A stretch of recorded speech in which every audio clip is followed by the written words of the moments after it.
Hi everyone, I am Dr. Sangamesh, consultant neurologist, Suraksha Specialty Hospital, Kompally. ఈ రోజు మనం essential tremors గురించి తెలుసుకుందాం.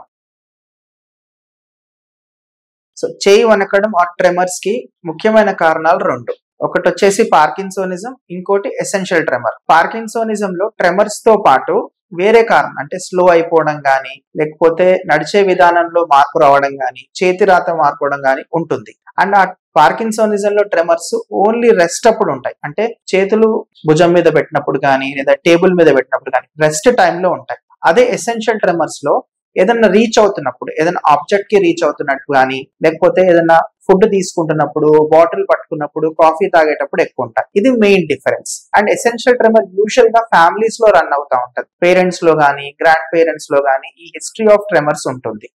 ఇతర కారణాలు వచ్చేసి ఆస్తమాకి ఎవరైనా మెడిసిన్స్ వాడుతున్నారంటే వాళ్ళకు కూడా వణుకుడు ఉంటుంది. అండ్ నెక్స్ట్ థైరాయిడ్ కంట్రోల్ లో లేకపోతే కూడా వణుకుడు వస్తుంటుంది. అండ్ ఆల్కహాల్ విత్డ్రావల్ లో కూడా వణుకుడు ఉంటుంది. ఇవి ఇతర కారణాలు. ఎసెన్షియల్ ట్రెమర్ పెద్దగా ప్రమాదకరమైనది కాకపోయినా మన డే టు డే యాక్టివిటీస్ ని బాగా డిస్టర్బ్ చేస్తుంటుంది. సో మీరెవరైనా ట్రెమర్స్ తో బాధపడుతున్నారంటే మీ దగ్గరలో ఉన్న డాక్టర్ ని సంప్రదించండి. మీ ఎసెన్షియల్ ట్రెమర్స్ పార్కిన్సోనిజం తెలుసుకోండి. దాన్ని బట్టి తగిన వైద్యం చేసుకోండి. Thank you.